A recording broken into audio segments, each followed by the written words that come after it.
Agora nós vamos entrevistar a deputada federal Margarete Coelho, do Progressistas, para fazermos um balanço das atividades parlamentares do ano passado e tratarmos de alguns aspectos da política local e nacional. Deputada Margarete, muito obrigado pela presença, seja bem-vinda, boa tarde. Muito boa tarde, Eliezer, muito obrigada pelo convite, muito feliz com esse nosso reencontro aqui, né, com a sua audiência, que é sempre muito qualificada. Muito bem. Deputada, as principais ações que foram possíveis no seu mandato em 2021? Olha, 2021 eu diria que foi um ano extremamente proveitoso para o nosso mandato.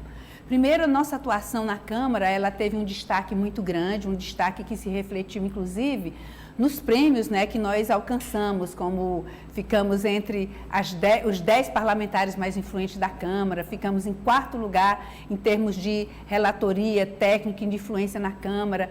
Enfim, recebemos o prêmio da OAB, um dos prêmios mais elevados da OAB, pela defesa que fizemos do direito, do Estado Democrático de Direito, da advocacia.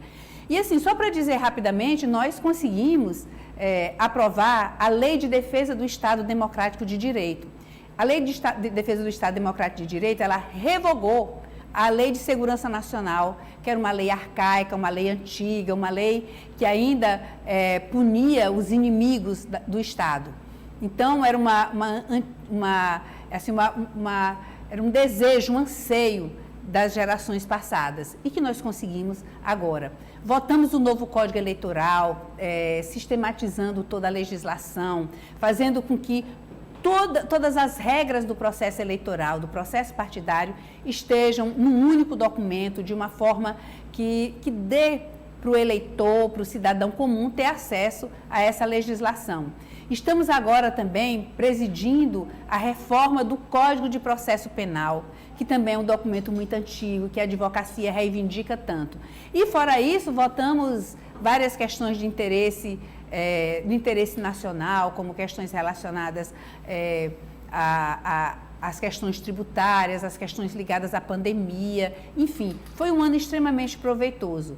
E com relação, assim, politicamente ao nosso mandato, também foram muitos os avanços, né? Nós conseguimos ampliar a nossa atuação no Estado, graças a Deus, fortalecemos os apoios que já tínhamos, ampliamos, e a ideia é de voltarmos, né, a deixar o nosso nome à disposição do partido e da cidadania, mas agora já com um legado de deputada federal para ser analisado pelo povo do Piauí e por meu partido. Muito bem, deputada. Sobre federações, primeiro, a sua opinião sobre essa modalidade de aliança e, segundo, o seu partido Progressistas tem perspectiva de compor alguma federação?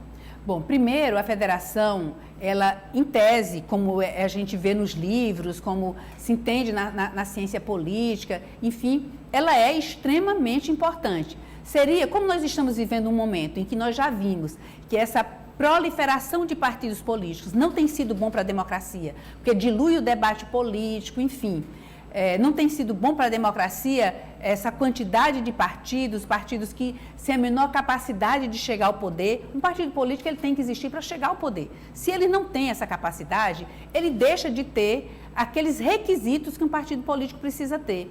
Então, a federação seria uma prévia, seria um namoro de um número determinado de siglas que depois iriam evoluir para a fusão, né? Se unir em um único partido. Então, seria uma prévia, seria um ensaio. Por isso é que a federação ela dura por todo o tempo de um mandato.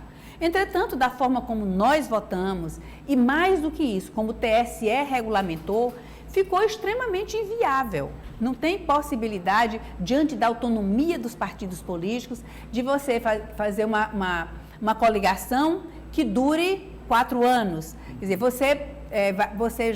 numa coligação, quando você faz a coligação nacional, já pré-determinando as coligações municipais. Isso gera um nível de dificuldade muito grande.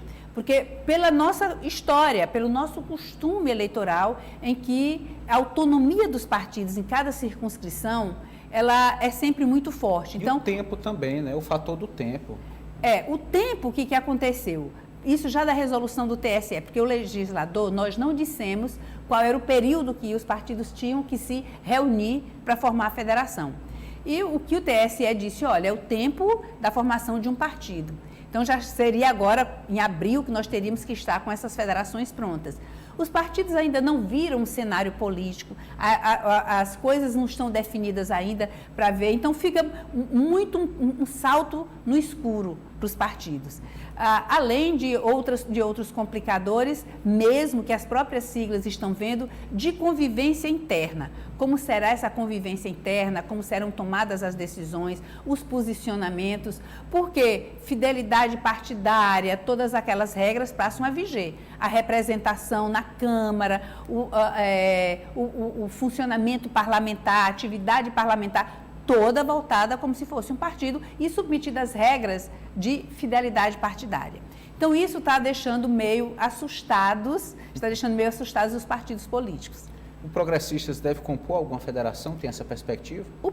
O Progressistas conversou e conversa, mas até agora não há nenhuma orientação, não se percebe ainda uma tendência do partido nesse sentido, embora eu não esteja dizendo que o partido esteja descartando. Apenas não tenho visto dentro do partido um debate forte e jamais objetivo a respeito desse tema.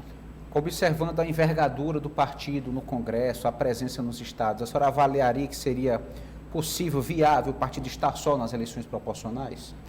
Nas eleições proporcionais, o partido vai ter que estar só. Ou está em federação ou está só, porque coligação já não é possível. E como não temos visto, até houve um ensaio no começo com o PL, enfim, com o partido que viria, né, com a formação, agrupamento de outras siglas, né, mas não percebo uma evolução nesse sentido.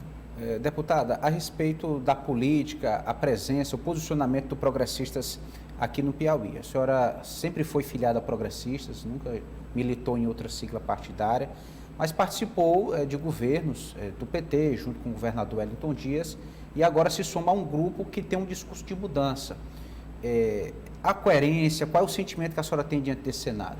Olha, é um sentimento extremamente de tranquilidade e de normalidade. Eu estive junto com o governador Wellington Dias, fui vice dele, a minha convivência pessoal com ele é excelente, vai continuar sendo. A convivência política, houve um afastamento do partido dele, do Partido dos Trabalhadores, do meu partido, que é o Partido Progressista, e cada um fica no seu campo de atuação. Isso não tem nenhum desconforto com relação a isso. Isso de um partido que começou junto, depois haver uma separação, e passarem a ser oposição, isso é do jogo político, isso é comum acontecer. Até porque, muitas vezes, a situação hoje é oposição amanhã e vice-versa. E é necessário que seja assim mesmo, isso é da democracia. Alternância, essa alternância é muito interessante, é importante que aconteça e é ela que fortalece a democracia. No que diz respeito à expectativa do lançamento da chapa majoritária, a senhora defenderia algum nome para estar na cabeça? Doutor Silvio, deputado Iracema? Como é que a senhora opina nesse momento? Eu acho que as caravanas demonstrou que é uma dupla harmônica, é uma dupla importante, uma dupla que tem características próprias, cada um dos dois, e que essas características se somam em uma grande chapa. Então, acho que qualquer um dos dois que esteja encabeçando será muito bom e fará uma boa campanha e contará com o apoio incondicional, não só do outro parceiro da chapa, mas de todo o grupo político que se reuniu em torno desse projeto de coligação. Tanto Silvio Mendes quanto Iracema Portela são dois políticos experientes, conhecidos, experimentados, que têm trabalho prestado, que têm o que mostrar e oferecer para o eleitor piauiense. Eu acho que isso é que é importante. E as caravanas têm demonstrado isso. Há uma harmonia, há um clima leve de convivência e de propósitos na dupla. E a respeito da sua pré-candidatura à reeleição, quais as expectativas? Olha, nós trabalhamos com muito afinco durante esses 3 anos. Graças a Deus temos um mandato muito bem avaliado, não só pelos medidores, né, de desempenho parlamentar nacionais, mas onde nós chegamos, onde nós estamos e os apoios são consolidados. Então, a minha expectativa é de que haja uma viabilidade nessa pré-candidatura, porque é o partido que vai decidir isso. Mas o partido vai decidir conforme o capital político de cada um. E eu acredito que esses 3 anos consolidou o nosso capital político. Demonstrou, primeiro, que nós temos compromisso com o nosso Estado, que nós temos compromisso com as nossas bandeiras e que seguimos com podendo olhar no olho do eleitor e mostrar, porque temos trabalho para mostrar. Muito obrigado pela sua presença hoje aqui conosco, deputada federal Margarete Coelho, do Progressistas, trazendo esclarecimentos importantes. Boa tarde, deputada. Muito obrigado. Muito obrigada, muito boa tarde a todos.